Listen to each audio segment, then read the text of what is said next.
forest ecologist, and I've been asked to moderate this panel. Fortunately, I know most of them and their incredible work.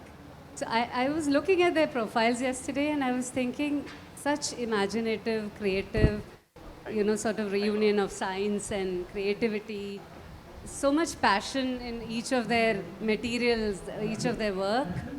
And this is what the planet, the society needs, people who are climate champions. And you will see why I'm saying this, because as they talk, as we dwell into each of their work, we'll see that.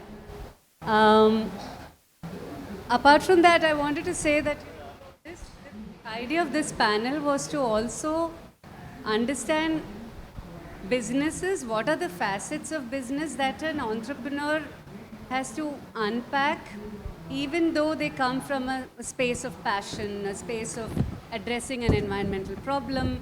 And most of us, at least I am an accidental entrepreneur. They are not. But what I'm trying to say is your skill sets might be science or art or creativity, and then you're trying to be in a space of business. And what are the challenges there? And as we know, a lot of eco products are niche products. So let's meet each of them. I'll quickly introduce them to you. Maria, who is sitting next to me, left a very successful career in Bombay to come and solve the problem of discarded coconut shells. And she says that she reuses about 3 lakh coconut waste shells in a year, right? Welcome, Maria. We'd love to hear more from you. We have Rishabh Suri, who is a certified scuba diver. Who would think that somebody from Nainital comes to Trivandrum and sets up this remarkable, enterprise where they use agro waste and residue to create tableware.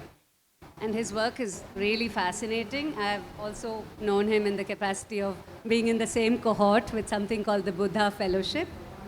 And he says that his venture has eliminated 4 million pieces of single-use plastics across 6 countries, not just India.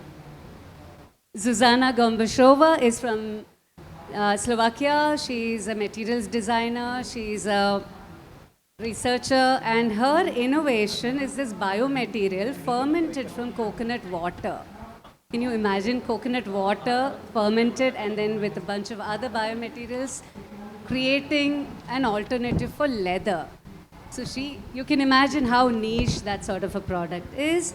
And I'd like to say that some of us in this space believe in small is beautiful, and that business growth need not be linear, and that's some philosophy that ties Zuzu and me. We've got Najeeb. Najeeb is extraordinary. He is this multi-brand owner.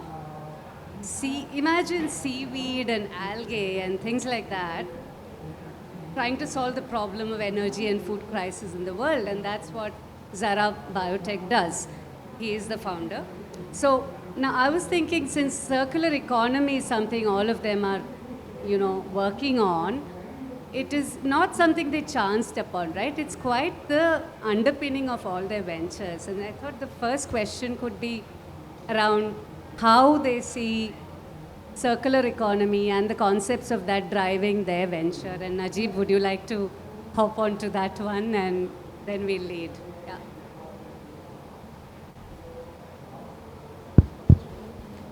Yeah, hi. Regarding what exactly we do is working on algae CV technology. So integrating different perspective of innovations with a single solution of algae. So we started from the college, and we work with CIFT, Indian Navy, for designing, developing specific products, like 2 or 3 cookies can replace a one-time meal based on algae. So what I am thinking, when we start from the college, it doesn't connect with the sustainability, or we don't know about the sustainability and what exactly it is, and how the current market looks like as sustainable products and all things. So while designing, developing technology from the biotechnology or genetic engineering, so we found that there are a lot of opportunities based on the single species of an algae. So we integrated with a multidisciplinary innovation. So currently we have a builders. We are a builders. Do you think a biotech company is constructing sustainable villas? So how it's to be developed? So we integrate with a civil engineer and architect and a biotechnology, and we develop a technology called Obelia which can absorb the carbon system. And the algae will absorb this carbon dioxide and it will grow. And based on the quality, we segregate to food and other cosmetics or poultry feed different category of audience. So integration, because the carbon dioxide is just like the plants is absorbing this carbon dioxide and all things, and we utilize this algae and use for a poultry feed, and that meat will be high protein and zero cholesterol and high antioxidant. And that we make cookie from this carbon dioxide.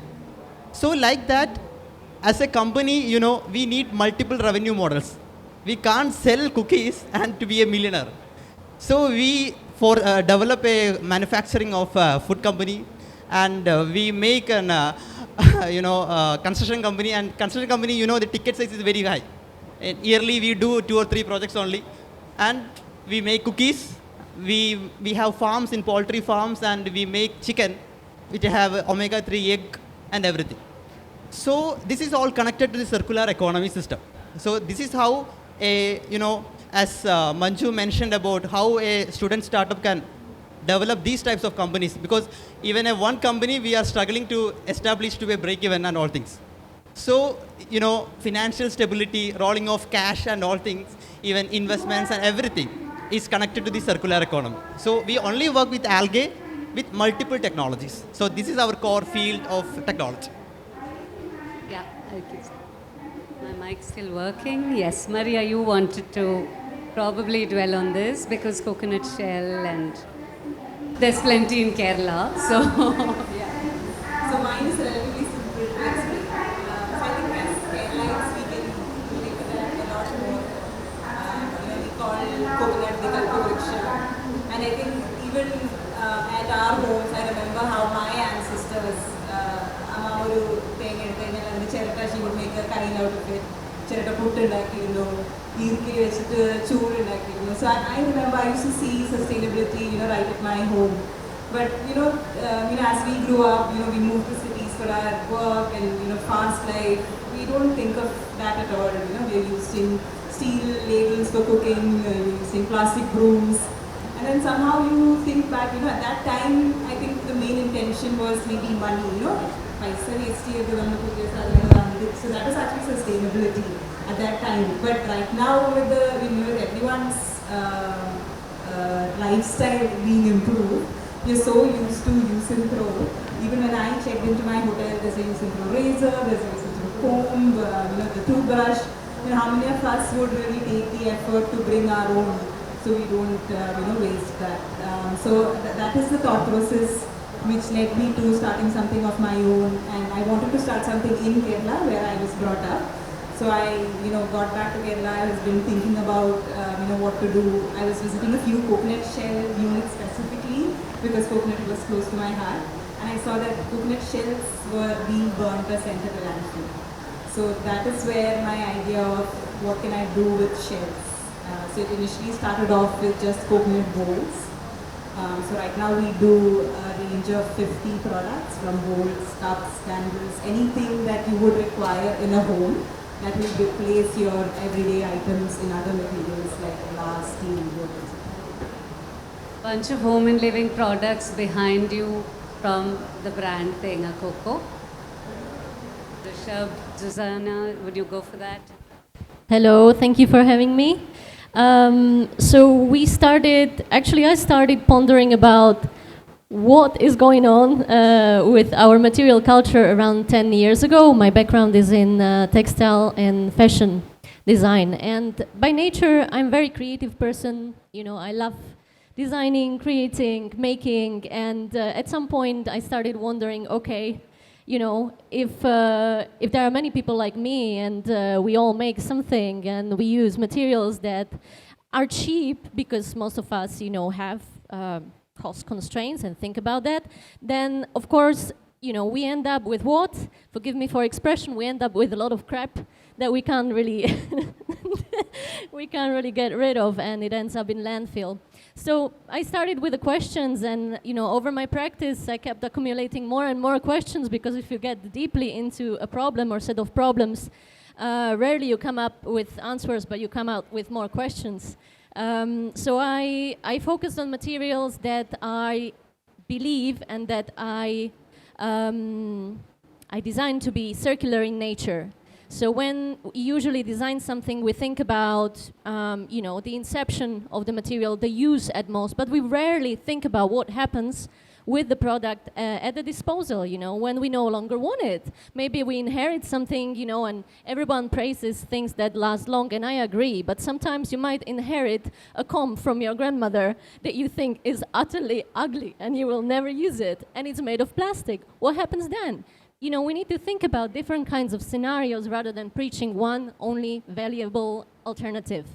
So I decided to look at the materials that are compostable, that the nature can take back without, the material posing any restraint. And as I started looking into the manufacturing systems, I also realized our value system is really deeply flawed, which mostly stems from the old ways, the colonial ways, the capitalist ways. And while I think it's a very difficult thing to challenge for one person, I like to think about how it works, how would our world exist or coexist, maybe with these systems, but with alternative solutions. So for the last 7-8 years, I've been developing material, as you might see in some of the examples on the table there in the corner. But apart from that, and I think simultaneously with that, at Malai we've been looking at how can we design alternative systems that transcend value to all the stakeholders, that consider environment, that consider everyone in the system, not just use of a material or a product.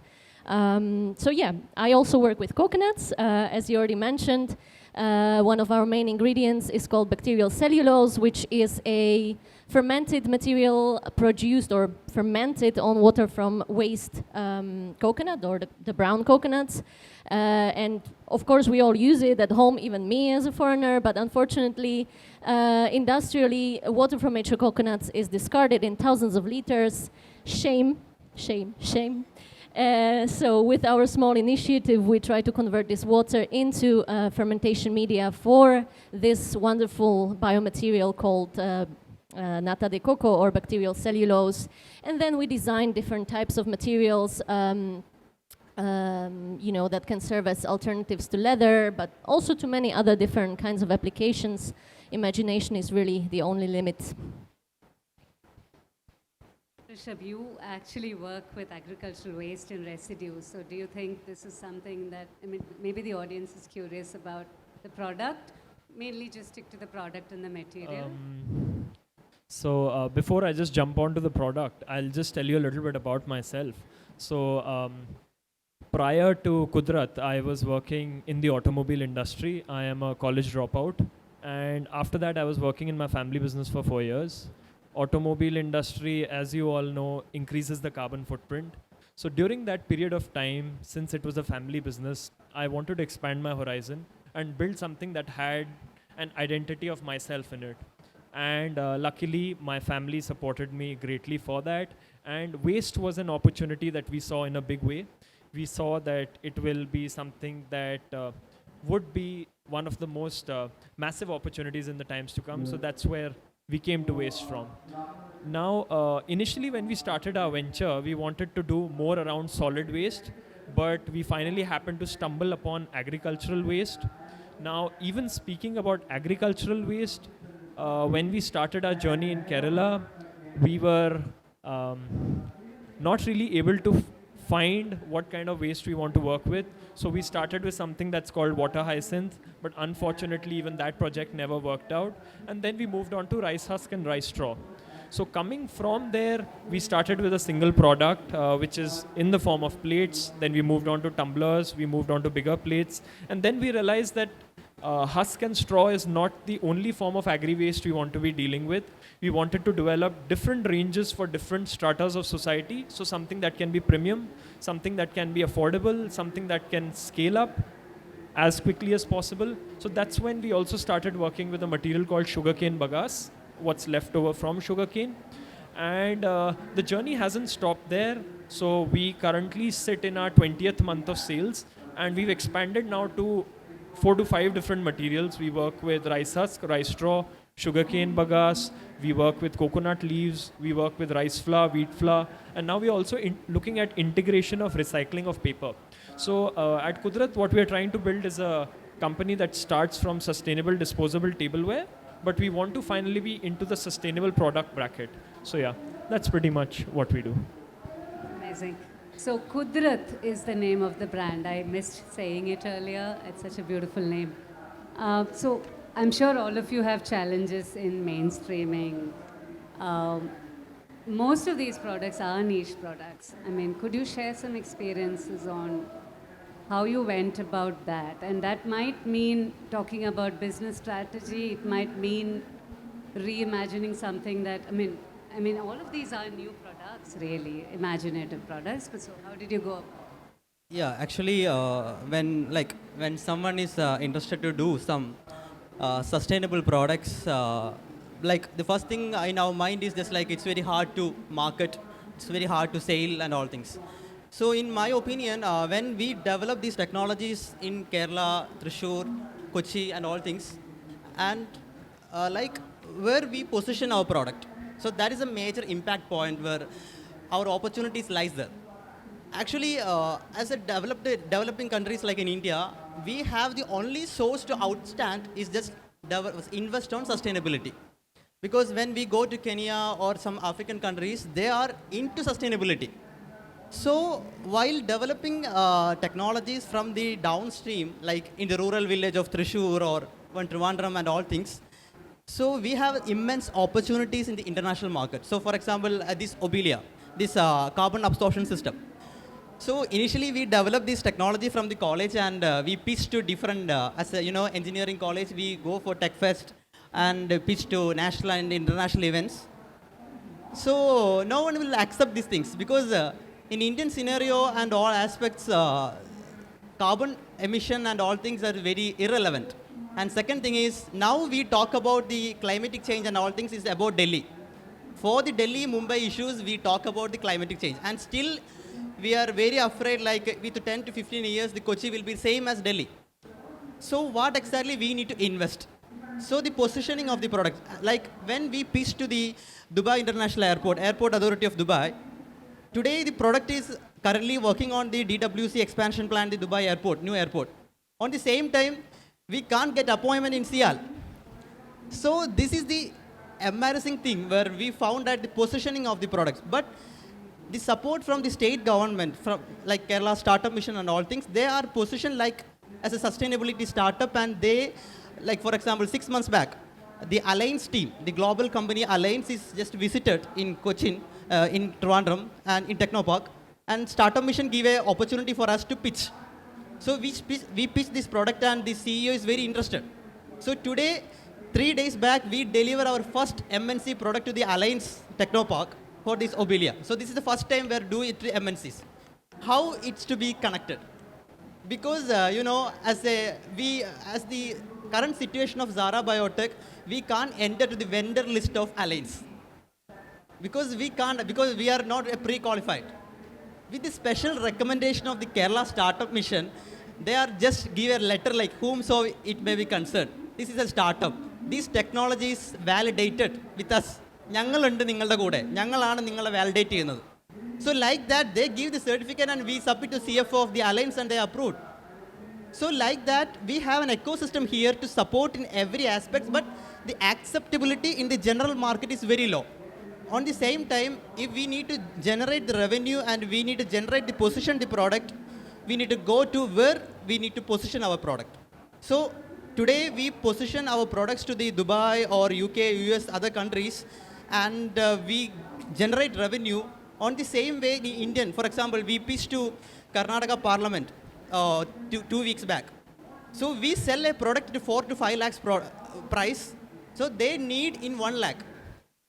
So we use TUV certified or CE certified sensors made from Siemens and all things. And this is a completely, completely certified by LEED and all things. With 1 lakh, we can't do that. So what is the challenge where we make is just like in oleum business we can do. So we generate revenue from the outstream and we reduce the cost in Indian market. So end of the day, we develop technologies from our villages and we just take the flight and go there and implement there.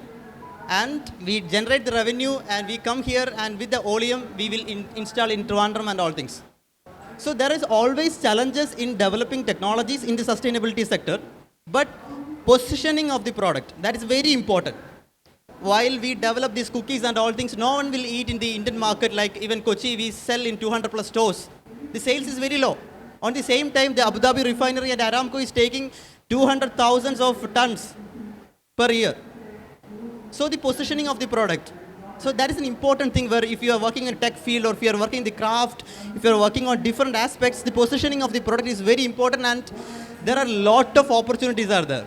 Because the MNC companies and everyone have a lot of money and they are very interested to invest in sustainability because everyone look forward on sustainability. And what exactly is sustainability? If you are purchasing a single grocery from your nearby store, it is connected to circular economy. On the same way, if we are using like as Qudrat, that brand, that products, like if you are avoiding these disposable plastic plate and all things and we use these things, maybe the price will be higher. On the same way, we are accommodated to the carbon reduction and because we need a lot of awareness regarding things. Because we are very, very careless people. Like in Indian market is very careless. But we have a lot of opportunities. So positioning of the product is a major thing and that's why we sustain in the market. We are not generating that much amount from the Indian market. That's a true thing and we are generating revenue from the US and UAE. But our hometown is Kerala. So we manufacture these cookies from the rural village of Patramthitta, Chungapara. That's my village. And we export to US and Walmart. And if someone is take the product and it is look like manufactured from Chungapara, Patramthitta, made in India. And we sell off the record, just I'm saying, I'm selling the cookies in 140 rupees. On the same cookie, I sell at 2,800 rupees in US. So the positioning of the product. പണ്ട് അവർ നമ്മൾ ഒരുപാട് കൊണ്ടുപോയതല്ലേ അവിടെ പോയി തിരിച്ചു കൊണ്ടുവരണം ആ രീതിയിലേക്കുള്ള ഒരു sustainable ecosystem നമ്മുടെ മുന്നിലുണ്ട് so we have lot of opportunities but the major thing is positioning of the product Do the others also feel that way, that there is resistance, the market is not so receptive in our immediate surrounds? Yeah, I think scale is an incredibly interesting thing to think about in connection with everything, that we do here because we are all involved in manufacturing. And while, I have to say it's been really disappointing over last so many years that I've been working within the area of circular design and economy. We are trying to develop circular solution and our idea and understanding of scale is extremely linear. Growth, growth, growth, growth, growth. You have to think about what value are you creating and who you are creating the value for. Because very often when you think about scale, you are forced as a startup to continue, building your product into more cost effectiveness and mass manufacturing, but we are here developing alternative solutions, better solutions. So we have to think about the systems within which they are working. And is always mass manufacturing the best system for these products to function and to exist within? Because if the mass manufacturing of the product that we are trying to replace or create an alternative for is already flawed, then what are we trying to do? Trying to replace it with another system of mass manufacturing that will inherently have flaws. So we have to be very careful and think a lot about how to scale up our products and our systems because there is no solution, I think, for all. There is no linear thinking for all. We have to think individually for each and every solution. We have to consider the whole system of the stakeholders, who is involved in the system and how are they benefiting and what's the best way for everyone to scale up. Not only for your investor, I know this is a bad thing to say here, maybe, but really, think about it, because if you follow always this model that we have been presented with as a startup, go find funding, find investor, grow, then in 10 years, what is going to be here? Yeah, sure, maybe you'll be rich, but you'll be paying off money to the bunch of venture capitalists, and what's going to change? We are all doing this to, create a radical shift in thinking in society because everyone's so fed up with it. So let's be more creative and let's really put everything into creating a change because scale is an important part of it. So I would say be careful when scaling up. Take your time. Talk to a lot of people, Don't hurry because scaling is where a lot of things can go wrong. There could also be resource limitation, we can't just go overboard and imagine that, the third curve that there's this book that talks about growth cannot be infinite. There is going to be a downward curve at one point. Rishabh, anything you want to add? So I think Najeeb and Zuzu have said a lot, and most of my thoughts would resonate with both of them, but I'll give my 2 cents here. So, times are such that we are living in 2024, almost 2025 now, where, it's not only survival of the fittest, it's survival of the quickest, and who goes faster at what. So, while what Zuzu said, really touches you, and it really hits you in your heart, but the reality side of it is also that, in order to be, let's say for you who's developed a technology or who's developed a product that has the capability of making impact, it will only make impact at scale. So that is what I understand from it, but I totally agree with Zuzu. I also agree a lot with Najeeb. I see both of their points, but yeah, that's all I would want to say here. For me, scale is something that is close to my heart. When I started, the vision that I had was that I think if I see so many billions of shells that have been burned as international, to be able to utilize that and transform them into something of use that will replace a glass or a product at someone's home. So I think right now, out of 100% of the shells, maybe up to 5% of the coconut shells is reused to make charcoal and such was, I think, a very minimal number. But definitely over time, especially like you said in the export market, we see an increasing demand. The orders might be 2 lakh pieces a month, 5 lakh pieces a month. So at such volume, it is, we are trying to see how we can scale our production, increase the number of artisans who are working with us, increase the number of farmers and coconut wholesalers with whom we are collaborating with. So personally, for me, when I see scale, I see impact. I see, associating with these manufacturers, and I see on one side these pilot coconut shells which are cut by hand because of no use. When we place our own machines where the coconut is cut by a machine. So then the surface is smooth, like how you see in the product, and then you can utilize it and convert it into something useful. So, when I go, it is in Kerala as well as Tamil Nadu, go to these manufacturers and rural areas as well as farmers, meet up with them, educate them about the possibility of selling shells. What I see is income generation as well for them. It is definitely a secondary income which they really need. If you sell the coconut shell by a kg, they would receive 60 rupees a kg, which would be around 50 paise for one shell. When we buy, we pay between 3 to 9 rupees per piece. So what I see is that increment in income which the farmers get, and also being able to replace the products in people's homes. Definitely it will work first. Personally, I maybe was coming from a different thought process, but I don't really understand. You can explain more about that. Where this can come as a possible issue while scaling and how it can impact us. You can maybe throw more light on that. But for me, definitely that is what I'm looking at, to utilize no shell being burned or something like that. I want to be able to utilize everything in India and transform them into something different. And I think as a social impact business, what it does is you are linked to farmers, you are linked to artisans, you, like that happens with us at Forest Post when people ask us what's your idea of growth, and we are thinking how many more women could be employed in the value addition process, how many more artisans could be selling their kannadi payas or their baskets. But I think the philosophy that Zuzu, the way I perceive Zuzu is trying to emphasize on is that the moment you replicate a corporate method of production and manufacturing, you lose human contact. You lose the essence of the idea of sustainability itself, right? How much do you want to mechanize, for example? How much do you want to, all sorts of those questions about how many chemicals do you want to add.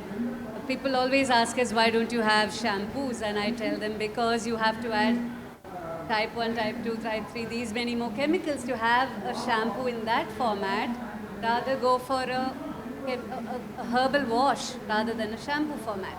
So these are, I think for all of our businesses, it becomes, these are this, like Zuzu started saying, right, that there are more questions that she accumulated than find answers. And I think there is no one answer. There's really, it's a journey, and it's, maybe each of you want to highlight the one thing that you want to advise to any young entrepreneurs that might be in the audience, or what is the one thing that you think they should focus on and has worked for you?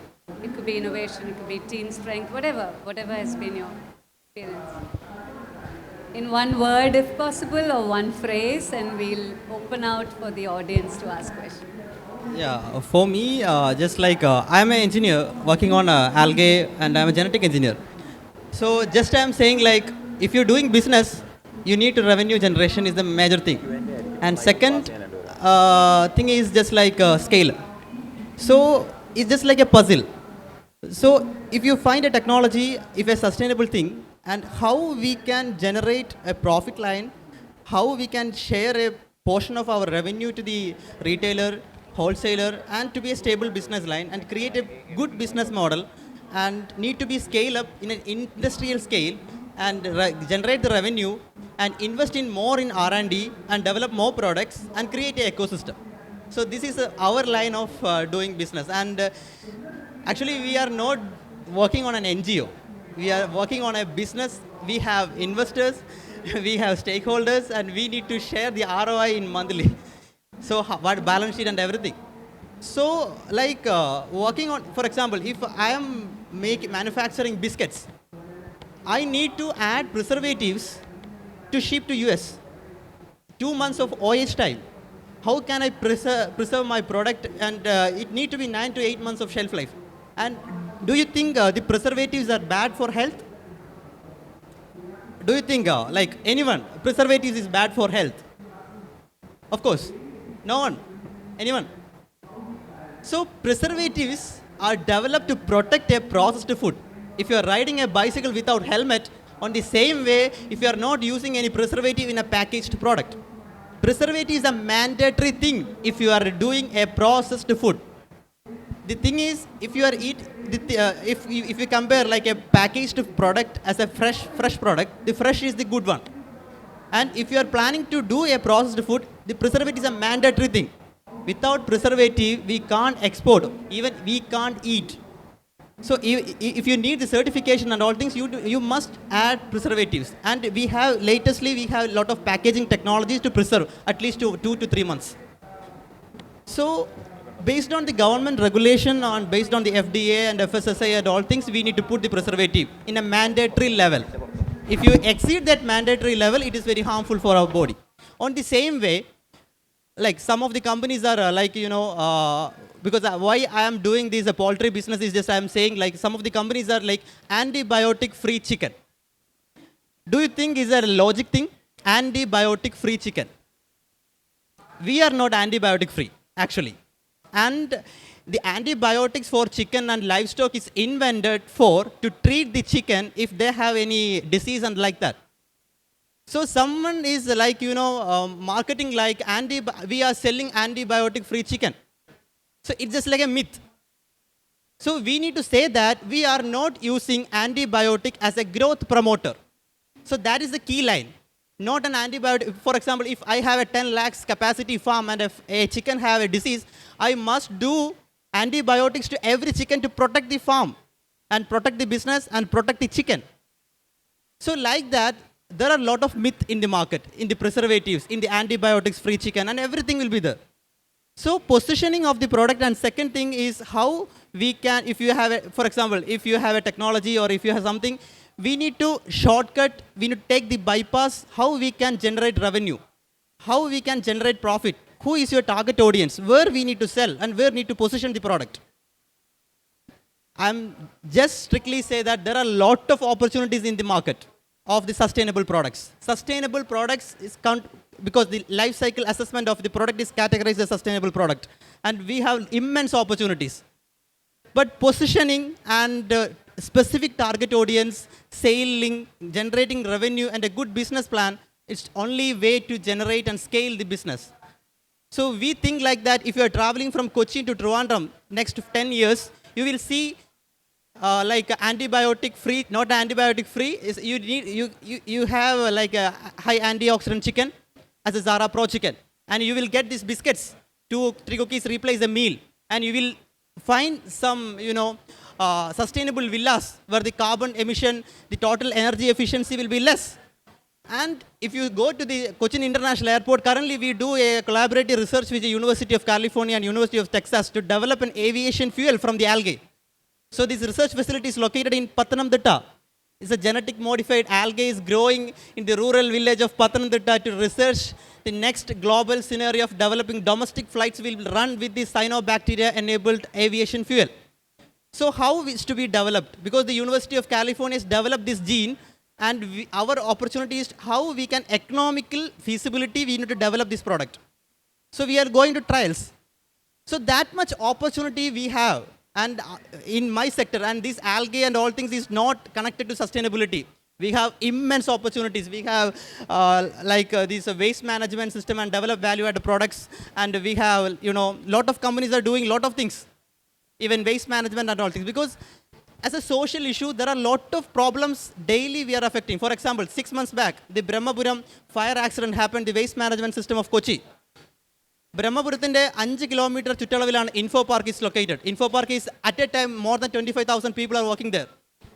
Latest on the same time 2 weeks back Hindu newspaper ഒരു article ആണ് അന്ന് work ചെയ്ത അവിടെയുള്ള എല്ലാവരുടെയും blood കണ്ടന്റിൽ dioxin എന്ന് പറയുന്ന compound എത്തിക്കഴിഞ്ഞു. Plastic 800 degree സെൽഷ്യസിൻ്റെ മുകളിൽ ബേൺ ചെയ്ത് കഴിഞ്ഞാൽ വരുന്നതാണ് ഡയോക്സിൻ. മദറിൽ നിന്ന് ഫീറ്റസിലേക്ക് വരെ പോകുന്ന dioxin compound will go inhale by as due to the incapability of the waste management system. ഒരു ഏരിയയാണ് ഇല്ലാതാക്കുന്നത്. So like that, if you have a technology, we need economic and social feasible solutions. So we all entrepreneurs and everyone here and like you, we are solving puzzles how to generate revenue from our solution. Revenue generation is a mandatory thing. Without that, the company will not exist. Okay, so a sound business strategy is probably what he's focusing on, and we heard a lot of that biotechnology excitement coming in when he was describing his product. Rishabh, do you want to, what is the one thing that you would advise a young entrepreneur out there? So, I would generally say perseverance, but today let me try something else. Lately, I've become a fan of just getting things done. So execution capability is what I would tell any youngster to emphasize on. Ideation is great, but execution is what really matters. So that's 1% to 99%. That's all I'd say. I don't think I would advise anything to anyone. I don't think I'm qualified, but I think it's all contextual, So if you have anything specific, I'll be happy to advise you, but general advices I don't give. That's great, yeah. Maria? I think the sound from the other room.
Well, that actually connects me to both of you. You both have a very unconventional skip from, well, he says, he claims that he's a school dropout. I don't believe it.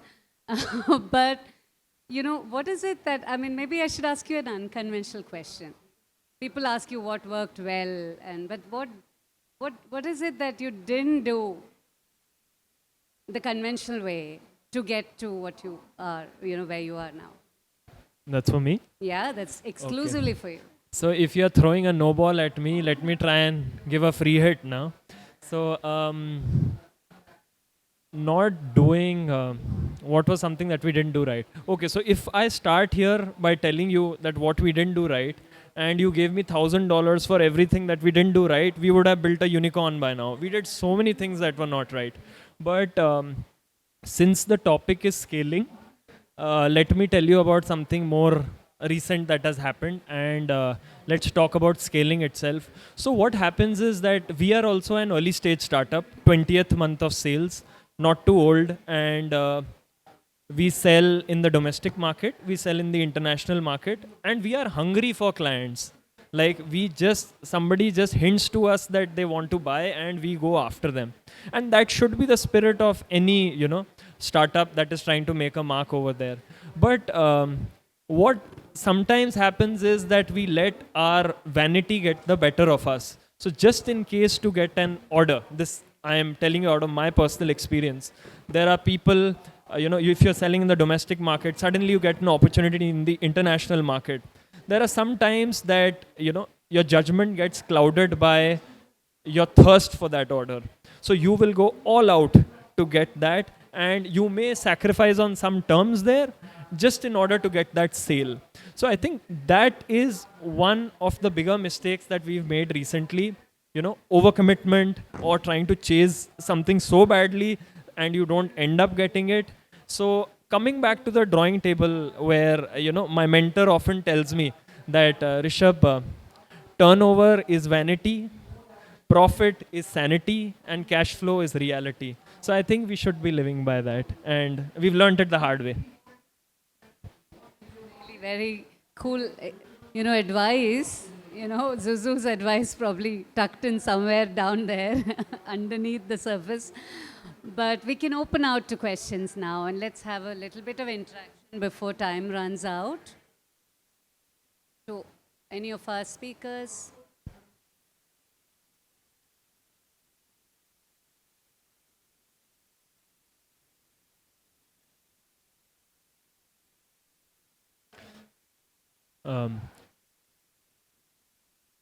Questions from anyone in the audience?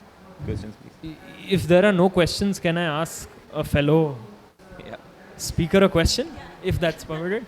So I want to discuss this out with Najeeb in a very healthy way. That Najeeb, so how do you, when you talk about positioning your product, like that's very interesting what you said.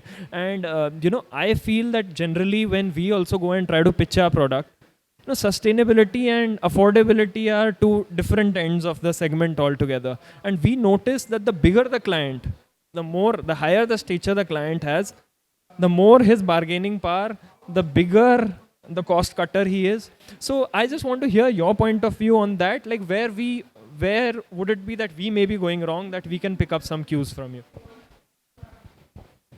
Yeah, like for example, as a biotech startup and with that much balance sheet and revenue models, how we can pitch to MNCs or like other things, right? Yeah. So mainly, it's all about the reference. Because when we go to pitch to Dubai airports, as a startup from Thrissur, we can't enter to the reception, at least. Because we can't get the response mails and nothing is there. So how we are collaborating with the establishment of business line in UAE market? So we find out the manufacturer or like clients or like builders who are already in the vendor list. And we collaborate with them and they will pitch our product to them. And we will do a business line with them as a 50% of share or anything else or any product lines like that. And we will do the business and our brand will be there in the Dubai airport, but I am not pitching to them, they will pitch to them. So like that, through collaborations and reference is the only point of enter to the multinational market. And second thing is of bargaining. You know the Palayam market and Old Chala market on Trivandrum. Other than cheap marketing, negotiation is happening from the MNCs. Like when I'm dealing with some other MNC, I'm just not saying like the procurement team just have a call and ask me like, I just caught like a 5 lakhs. They are just asking about 1.2 lakhs. You can quote it here and I will give 100 orders. They will just promising me. And just I'm saying like, if I am putting a Siemens board and everything, and that board will cost about 1.2 lakhs, about the 5 lakh product approximately. So just I'm saying like, on our value, on our quality is a mandatory thing. For example, even the Karnataka government is asking like, set these Obelia projects in 1,000 units all over Karnataka and I need in 1 lakh. So we slightly close the deal with, we can't sell the product in 100 units or 1,000 units in 1 lakh. We give you 5 units in 10 lakhs or 8 lakhs with a high quality product. So the quality and say no to the MNC is a privilege to do a thing. Because, for example, if I do 1,000 units in Karnataka and tappe it will break out, because if I use the Chinese boards and everything, it will switch off these things. So it affects the brand, it affects the company, it affects the investors, it affects the stakeholders. They will call, what happening is this happening. So exact thing is the reference and say no to something like in the negotiation and our thing is the better way to enter to the international market. And second thing is like they're always following us because they are very curious about what exactly we are doing daily. They are following our LinkedIn, they are following our Instagram, they are following in our WhatsApp status. What exactly these guys are doing. And if someone is worth, because, you know, we are pitched to alliance. You know, ma'am, on the same day we pitched together. 6 months back, and the product is delivered 2 days back. So how much duration will take to convert an MNC to a converted product with a more than value? Ticket size is more than 10 lakhs. So how is to be done? So it's a process, and we need a lot of references. And as a Zara Biotech is a biotech startup, from the student startup, we don't that much, background of legacy. So we are a state legacy, and we have Kerala Startup Mission. They will do everything for us. They will give the letter of recommendation to the Kochi Refinery, KSDMA, every organization. Because when we meet in Ratan Kelkar IAS, he is the IT secretary of Kerala State. And I'm just asking like, when we directly pitch to Kochi Metro and all things, they are not even allow us to reception desk to chief officer. So like that, but with the reference, the government is supporting like pitch the product, and the government is supporting us to implement these technologies first time in Kerala. Today the Infopark, Technopark, major hubs, today we are implementing Obelia projects through the recommendation of the Kerala state government and Kerala Startup Mission. So this is a reference. And these recommendations is not for Zara Biotech. Every one of us will get these all things. For example, when we go enter to the Emirates flight catering in Dubai, we don't have that much track records of the supply of the flight catering and all things. With the support and recommendation from the Embassy of India. Because, you know, the Consulate of India and Embassy of India, they have a specific department, economic department will be there. When the first time we reached to Dubai, the Kerala Startup Mission and the ICAR, we worked the CIFT Cochin, and they give a letter to the Embassy of India. These guys are coming. Guys are coming for these things. Please give some support. Like, you know, the CIA, there are letter. This is my comrade, you must do that. Like that, the Startup Mission, we give the letter. And we go to the Consulate of Dubai and just ask them. So still now, we are raised to $10 million of investment in 2 years back. Still now, we are signing an agreement in Dubai. We will send to the Economic Department of Embassy. We will verify with them. So, we protect the So, still, we do any collaborations, even in MOU, we will just consider Startup Mission like because ഇങ്ങനെയാണ് നമ്മളെ ecosystem നമ്മളെ help ചെയ്യുന്നത്. കാരണം നമ്മൾ യൂസുഫ് അലിയുടെ വീട്ടിൽ നിന്നും വരുന്ന ആളുകളല്ല, നമ്മൾ മിഡിൽ ക്ലാസ് ആണ്. മിഡിൽ ക്ലാസ് അച്ഛൻ്റെ അമ്മയുടെയും പെൻഷൻ പൈസ വെച്ചിട്ട് റിസർച്ച് ചെയ്ത് ഡെവലപ്പ് ചെയ്ത പ്രോഡക്ട്സുകളാണ് ഇതൊക്കെ. സോ നമ്മളെ സപ്പോർട്ട് ചെയ്യാനായിട്ട് സ്റ്റേറ്റ് എന്ന് പറയുന്ന ഈ സിസ്റ്റം ഉണ്ട്. ബട്ട് പലപ്പോഴും സ്റ്റാർട്ടപ്പ് മിഷനിലെ എക്സിക്യൂട്ടീവ്സായിട്ട് സംസാരിക്കുമ്പോൾ അവർ പറയാറുണ്ട് ആരും ഇങ്ങനെയൊന്നും യൂട്ടിലൈസ് ചെയ്യാറില്ല. നമ്മൾ അറിയണം അത്രമാത്രം ഓപ്പർച്യൂണിറ്റീസാണ് നമുക്കുള്ളത്. So utilise maximum.